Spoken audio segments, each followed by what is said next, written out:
Big boss Malayalam season 6 ഇത്തവണത്തെ Gabri Jasmine combo കഴിഞ്ഞാൽ പിന്നെ പ്രേക്ഷകർ ഉറ്റുനോക്കിയിരുന്നത് ശ്രീജുവും അർജുനും തമ്മിൽ അത്തരത്തിലൊരു ലവ് ട്രാക്കോ അല്ലെങ്കിൽ കോംബോയോ വരുമോ എന്നതാണ്. ജാസ്മിൻ ഗബ്രി കോംബോയെ അപേക്ഷിച്ച് പ്രേക്ഷകർക്ക് ഇഷ്ടമുള്ള മത്സരാർത്ഥികൾ കൂടിയാണ് അർജുനും ശ്രീതുവും.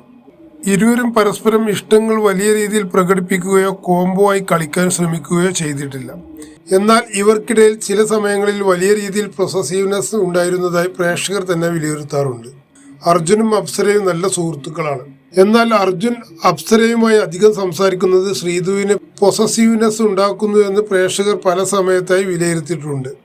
ഇതിനോട് സമാനമായി ശ്രീതുവും സിബിനോട് അധികം അടുത്ത് സംസാരിക്കുന്നത് അർജുനും പൊസസീവ്നെസ് ഉണ്ടാക്കിയിരുന്നു. ശ്രീതുവിന് പുതിയ സൗഹൃദങ്ങളായില്ലേ എന്ന രീതിയിൽ സിബിനുമായുള്ള സൗഹൃദത്തെക്കുറിച്ച് അർജുൻ ശ്രീതുവിനോട് സംസാരിക്കുകയും ചെയ്തിരുന്നു. കഴിഞ്ഞ ദിവസം ശ്രീതുവിൻ്റെ പിറന്നാളായിരുന്നു. ബിഗ് ബോസ് ശ്രീതുവിന് സർപ്രൈസായി പിറന്നാൾ ആശംസിക്കുകയും ഹൗസിൽ കേക്ക് കട്ട് ചെയ്യുകയും ഒക്കെ ചെയ്തിരുന്നു. എന്നാൽ അടുത്ത സുഹൃത്തുക്കളായ അർജുനും റസ്മിനും ശ്രീതുവിന് സർപ്രൈസായി പിറന്നാൾ വിഷ് ചെയ്യുകയും ഇരുവരും ചേർന്നൊരു കാർഡ് നൽകുകയും ചെയ്തിരുന്നു. ഹാപ്പി ബർത്ത്ഡേ ക്യൂട്ടി പൈ എന്ന് എഴുതിയ കാർഡാണ് ശ്രീതുവിന് നൽകിയത്. ഇത് എഴുതിയത് ലിപ്സ്റ്റിക്കിന് സമാനമായ വസ്തു കൊണ്ടാണെന്ന് കത്ത് കണ്ടാൽ മനസ്സിലാവുകയും ചെയ്യും. പിറന്നാൾ സന്തോഷപൂർവ്വം കഴിഞ്ഞെങ്കിലും ജിൻഡോ മുമ്പ് ഉന്നയിച്ച ആരോപണം സത്യമാണെന്ന് പ്രേക്ഷകർ പറയുകയാണ് ഇപ്പോൾ.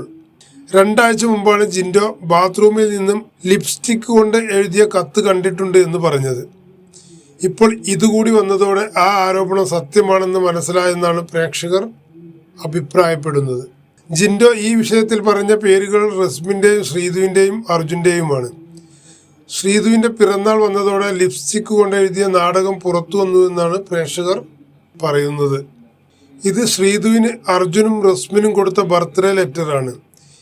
ഇപ്പോൾ ഒരു കാര്യം മനസ്സിലായി. 2 ആഴ്ച മുന്നേ ജിൻഡോ വെറുതെ തള്ളിയതല്ല, ബാത്റൂമിൽ ലിപ്സ്റ്റിക് കൊണ്ട് എഴുതിയ കത്ത് കണ്ടിട്ടുണ്ട് എന്ന്. ഈ പ്രവണത കണ്ടപ്പോൾ ആ ആരോപണം 100% ഉള്ളതാണെന്ന് മനസ്സിലായി. ജിൻഡോ ഉന്നയിച്ച ആരോപണത്തെ ശരിവെക്കുന്ന രീതിയിലുള്ള പ്രവണതയാണ് കഴിഞ്ഞ ദിവസത്തെ എപ്പിസോഡിൽ നമ്മൾ കണ്ടത്. അതും ഈ കാര്യം ചെയ്തത് ജിൻഡോ പറഞ്ഞ ആ 3 പേരും: റസ്മിൻ, ശ്രീതു, അർജുൻ. ശ്രീതുവിൻ്റെ ബർത്ത്ഡേ കാരണം അവരുടെ ഒരു നാടകം പുറത്തു വന്നു എന്നാണ് പ്രേക്ഷകർ പറയുന്നത്.